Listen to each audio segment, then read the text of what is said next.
The day they demolished my grandfather's barn was like watching a piece of history collapse in an instant, shattered into nothing but splintered wood and dust without so much as a warning.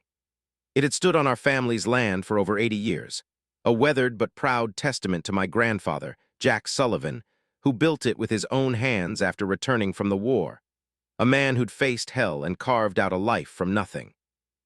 The Homeowners Association, a self-righteous pack of busybodies led by Karen Whitmore, decided it was an eyesore and sent a demolition crew to level it in broad daylight. No notice, no permission, just the smug certainty they could do whatever they wanted. I stood there, staring at the wreckage, my blood boiling as Karen crossed her arms and smiled like she'd done me a favor, her sharp nose and tight lips framing the face of someone who thrived on control. "You can't be serious," I said, voice trembling with rage. "You destroyed his barn without even telling him."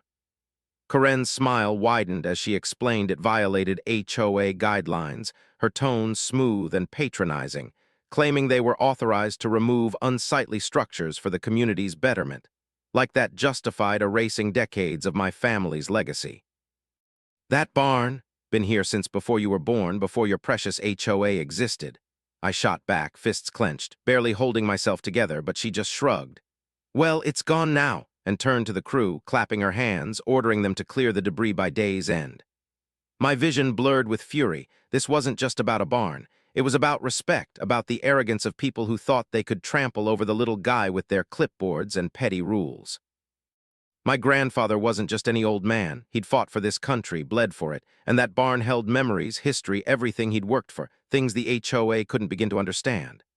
I snapped photos of the rubble with my phone, glaring at Karen as I said, "You're going to regret this," my voice low and steady, but she laughed, actually laughed, like I was a kid throwing a tantrum, brushing me off with, "The HOA is fully within its rights. Take it up with the board if you want."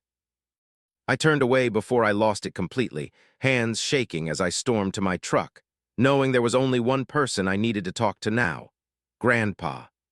Driving down the old country road to his house, I tried to calm myself, but the image of that barn, standing tall one moment, gone the next, kept replaying, twisting my stomach at the thought of breaking the news to him.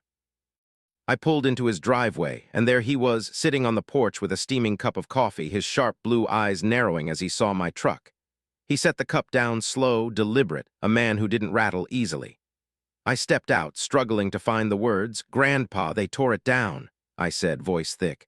"The HOA sent a demolition crew. It's gone." He stared at me, silent for a long moment, and I saw something dangerous flicker in his eyes, not the loud anger most people show, but a quiet, deadly kind that made the air feel heavy. He stood, joints cracking but his frame still strong, and said, "They think they can just take what's mine." His voice was calm, but the weight of it hit me hard. He wasn't shaken, he was plotting, and I knew right then the HOA had no idea who they'd just crossed. Grandpa didn't waste a second after that. He walked inside, me trailing behind, unsure what was coming but feeling the shift in the air, like a storm brewing under his calm exterior. He went straight to his room, opened the closet, and dragged out an old locked chest I'd seen before but never paid much mind to, its weathered surface hinting at secrets I couldn't guess. He hauled it onto the bed, pulled a key from his pocket, and unlocked it with a steady hand. When the lid creaked open, my breath caught at what lay inside. Medals lined up in neat rows, photographs of soldiers young and worn, a tattered journal with faded ink, and a thick envelope marked "Confidential." I stared, heart pounding, as he reached in and handed me a single letter, old but pristine, and the first line stopped me cold. "Dear Sergeant Sullivan, your bravery in Operation Nightfall will never be forgotten." "Grandpa, what is this?" I asked, eyes darting to him, but he just took a sip of coffee, casual as if we weren't standing over a revelation that could rewrite everything I thought I knew. "They think they know who they're messing with," he said, shaking his head. "They don't." The weight of it sank in. The HOA hadn't just torn down some rickety shed. They'd destroyed the property of a man who'd lived a life they couldn't fathom, a veteran with classified missions under his belt, recognized for acts of bravery buried by time. That barn wasn't just wood and nails. It might have held pieces of his past, documents, artifacts, things more valuable than anyone realized. And now it was gone, thanks to Karen Whitmore's smug overreach. "What do we do now?" I asked, voice tight, and he smiled, no warmth, just a glint of steel. Oh, we're going to show them exactly who they messed with. A chill ran through me. I didn't know what he had in mind, but I knew the HOA had just lit a fuse they couldn't snuff out. We started by gathering evidence. I snapped high-resolution photos of everything in the chest. The medals, the letters, that confidential envelope. While Grandpa sat back, dictating details of his service that made my skin prickle, stories of combat and sacrifice. Things he'd done to protect this country that history had erased because they were too raw, too real. Each word he spoke built a case stronger than the barn's old beams, and I could feel the tide turning already. Then we turned to the HOA itself. I spent hours digging through public records, fueled by a hunch that a group run by someone as arrogant as Karen had dirt worth finding, and I wasn't wrong. Within minutes, I uncovered financial records showing outrageous fees, dues from homeowners funneled not into community projects but into luxury retreats, five-star dinners, and personal expenses for the board. Karen had even booked a week-long vacation at a private resort last summer, calling it a team-building retreat. The gall of it made my jaw clench. I compiled it all into a digital folder, every damning detail, and showed it to Grandpa. He nodded, unfazed, figured as much. People like that always do. The next step was clear. The town needed to know the truth, and I was going to make sure they did, one way or another, because this wasn't just about a barn anymore. It was about exposing the rot behind the HOA's pristine facade. The plan came together fast. Grandpa's calm certainty fueled me as I took the evidence we'd gathered and turned it into a weapon, one aimed straight at the heart of the HOA's smug little empire. I sent anonymous tips to local news outlets, attaching copies of the financial records that laid bare their fraud, every lavish expense, every misappropriated dime, and followed it up with an email to a veterans organization, explaining how the barn wasn't just a structure but a piece of my grandfather's legacy, possibly tied to classified history, now reduced to rubble by Karen Whitmore's whims. Within hours, social media lit up like a wildfire. #Justice for Grandpa started trending locally, and the story spread, fueled by outrage over a veteran's barn being demolished without warning, especially when people learned it might have held military artifacts. The internet went berserk, and I couldn't help but feel a grim satisfaction watching it unfold. People started sharing their own HOA horror stories, unjust fines, ridiculous rules, Karen's long history of throwing her weight around, and it turned out the neighborhood had been simmering with resentment, just waiting for a spark. Karen tried damage control, posting a statement claiming the demolition was within their rights, enforcing community guidelines, but it was like tossing a paper towel on a grease fire. No one bought it, and the town's anger only grew. The next morning, protesters swarmed the HOA office, demanding answers, while reporters cornered Karen outside her house, shoving microphones in her face. "Why'd you demolish a veteran's barn without notice? Did you know it contained classified documents? What about the HOA's misuse of funds?" She stammered, face paling, muttering about miscommunications. But the crowd wasn't having it, her excuses drowned in a sea of shouts. Then things took a twist I didn't see coming. A man in a sharp suit showed up at Grandpa's house, young, maybe early 40s, with a professional edge that put me on guard, but Grandpa just smirked, unfazed. "Daniel Whitmore," he introduced himself, and I froze at the name, Karen's husband. "Brother," Daniel corrected with a sigh, rubbing his temple like he'd been through this before. "I'm not here to defend her, I'm here to help." I blinked, thrown, but he went on. "My family dealt with Karen's nonsense for years. I'd love to see her crash and burn. Also, my father served with you. He told me stories about you growing up, said you were the bravest man he ever met." Grandpa's expression softened, a rare crack in his steel, and when Daniel named his father, recognition flickered across his face. "Damn, haven't heard that name in years," he said, then grinned. "Well, son, you just became my new favorite lawyer." Daniel laughed, and just like that, we had an ally, Karen's own brother, ready to turn the tables. He wasted no time, filing a lawsuit against the HOA within hours, hitting them with charges of illegal property destruction, violation of rights, and financial misconduct, backed by the mountain of evidence we'd compiled. The public outrage was already a tidal wave, but this made it unstoppable. Local news ran the story nonstop, and the town turned on Karen completely. Residents who'd once cowered under her rules came forward with their own tales of abuse, painting a picture of an HOA that'd been a petty tyranny for years. Daniel's move wasn't just a legal jab. It was a declaration of war, and with Grandpa's quiet fury steering us, I knew the HOA didn't stand a chance. With Daniel on our side, the fight against the HOA turned into something bigger than I'd imagined. His lawsuit hit them like a freight train, and the evidence we'd gathered made it impossible for them to wriggle free. The financial fraud alone, those records of luxury trips and personal splurges masked as community expenses, was enough to bury them. But add in the illegal demolition of Grandpa's barn, a structure tied to a war hero's legacy, and the HOA was drowning. Public outrage had already set the stage, but now veterans' organizations jumped in, amplifying the pressure. The American Legion issued a scathing statement, calling the demolition a disgraceful attack on a war hero's history, and organized a rally outside the HOA office that drew dozens of vets from across the state, some in uniform holding signs demanding justice. The media swarmed, cameras flashing as the crowd grew, and I could feel the ground shifting beneath Karen Whitmore's feet. Karen tried to salvage her image with a press conference, but it was a disaster. She stood there, lips tight, as reporters fired questions she couldn't dodge. "Why no notice? What about the fraud? Did you know about the barn's significance?" She deflected, voice shaky, blaming misunderstandings. But the crowd shouted her down, and when one journalist brought up the financial allegations, her face went ghost white. She knew she was done. Meanwhile, Grandpa watched it all unfold from his porch, coffee in hand, as calm as ever, like a general who'd already mapped the battlefield. He didn't need to yell or grandstand. His silence carried more weight than Karen's flailing ever could, and I realized he'd known from the start this was just the opening act. He wasn't stopping until the HOA was ash. The lawsuit gained traction fast, and the HOA's board started cracking. Some members in it for the perks biled immediately, resigning with public statements distancing themselves from Karen, while others, sensing the fraud investigation closing in, leaked internal emails to the press, hoping to save their own skins. One email was a Goldman, Karen herself ordering the crew to tear it down ASAP to send a message to non-compliant homeowners, proof she'd acted with intent, not just negligence. Daniel pounced on it in court, shredding their defense with the precision of a seasoned pro, presenting the financial records, the demolition order, and the kicker, the classified letter from Operation Nightfall, hinting the barn held sensitive artifacts.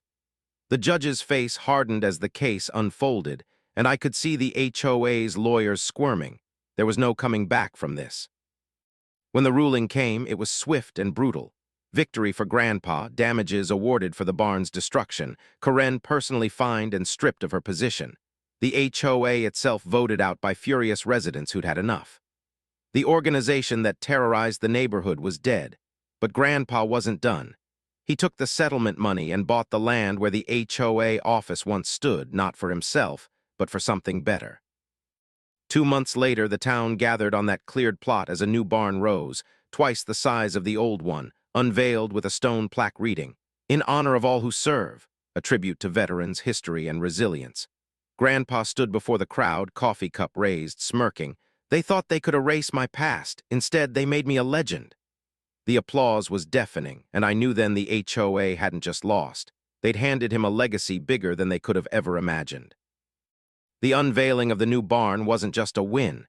It was a statement, a middle finger to the HOA's arrogance, and the town felt it deep in their bones as they cheered Grandpa that crisp morning.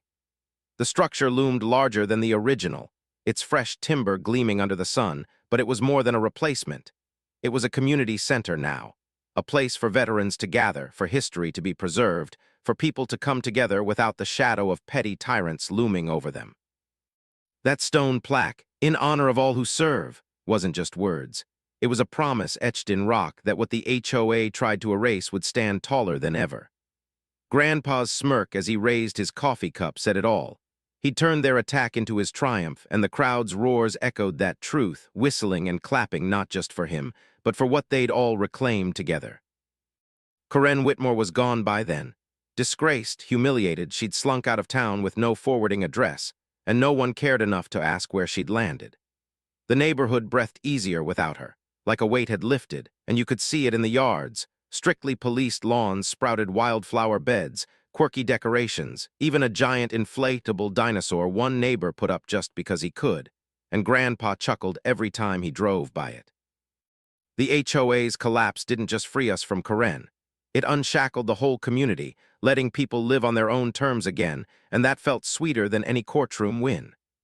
Daniel, meanwhile, turned down Grandpa's offer of settlement cash, said he didn't need it, and instead funneled it into a legal fund for others burned by corrupt HOAs, cementing his status as a local hero in his own right. He and Grandpa stayed tight after that, an odd duo forged in the fire of this fight. Daniel's sharp suits and quick wit meshing with Grandpa's quiet steel, bonded by a shared disdain for injustice and a nod to Daniel's father who'd fought alongside Grandpa decades ago. I watched them swap stories one afternoon, coffee for Grandpa, a beer for Daniel, and it hit me how this whole mess had pulled unlikely threads together. Family, loyalty, a past I'd only glimpsed in that locked chest. For me, those months were a crash course in what strength really looked like. Not just Grandpa's unshakable resolve, but the town's, the way they rallied, the way they refused to let the HOA's bullying stand. It wasn't loud or flashy. It was steady, relentless, like water wearing down stone until it cracks. Standing there at the unveiling, I couldn't shake the feeling that this was bigger than revenge. It was about rising above, about making sure the ones who'd tried to crush us had to watch us soar. Grandpa must have felt it too, because as the crowd thinned out, he patted my shoulder, still smirking. "You know, I was thinking about putting up a sign." I raised an eyebrow, curious. "A sign?"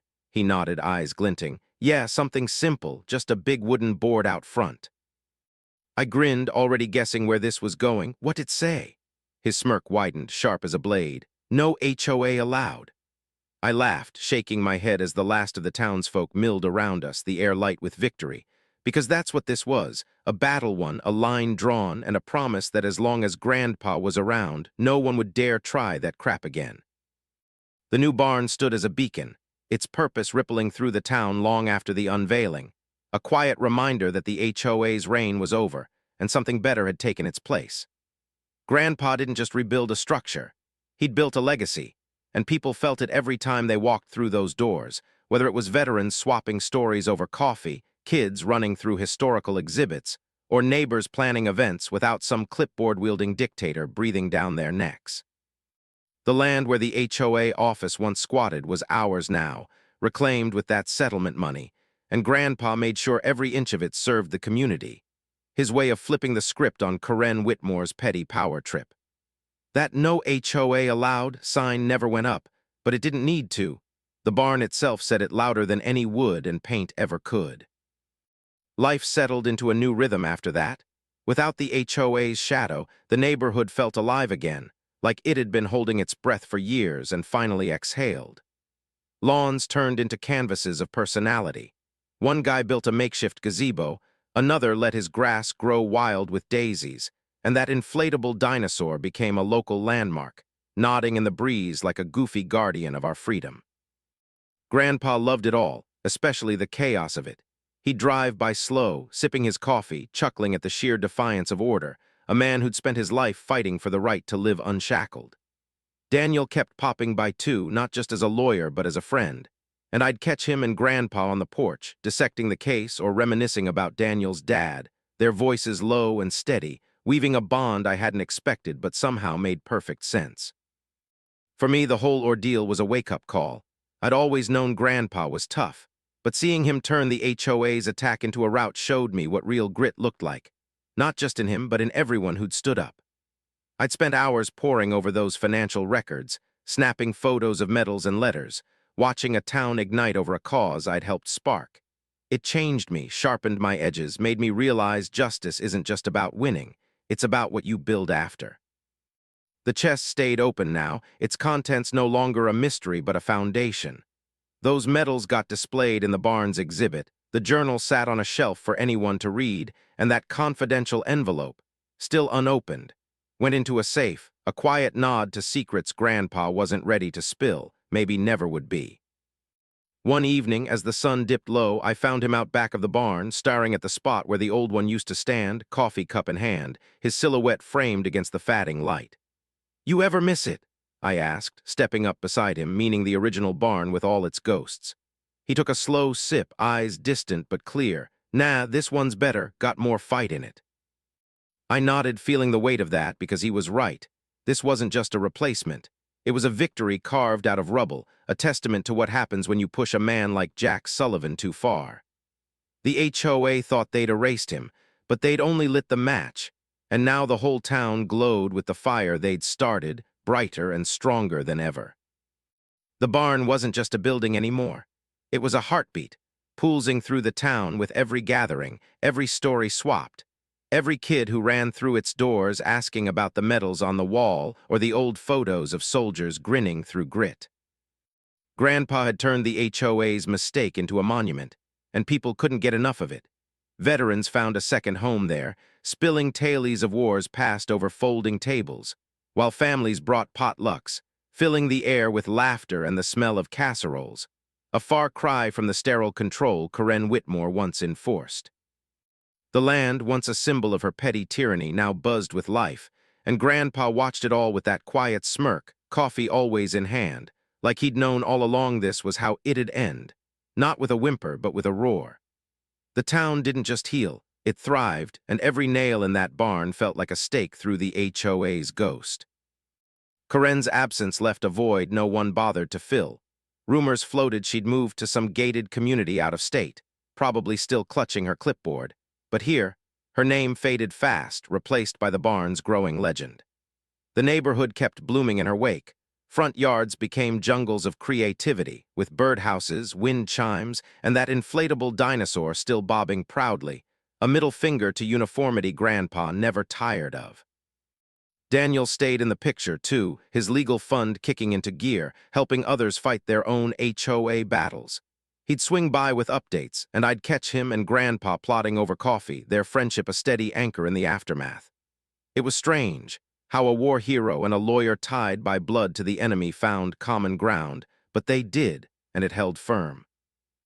I couldn't shake what I'd learned through it all. Watching Grandpa wield his past like a blade, seeing the town rise up, I'd glimpsed a strength I hadn't known I needed to understand. That chest, once a mystery, was now a bridge. The medals gleamed in the barn's light, the journal's pages wore new fingerprints from curious hands, and that unopened envelope sat locked away, a silent question mark I stopped asking about. Grandpa's secrets were his to keep, and I respected that. But the fight had marked me, taught me that winning isn't just about tearing down.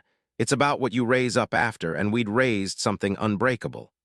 The HOA thought they'd crushed us, but they'd only cleared the way for something bigger, something they'd never control. One afternoon, as I helped set up chairs for a veterans meeting, Grandpa caught me staring at the plaque. In honor of all who sidled up, coffee steaming in the cool air.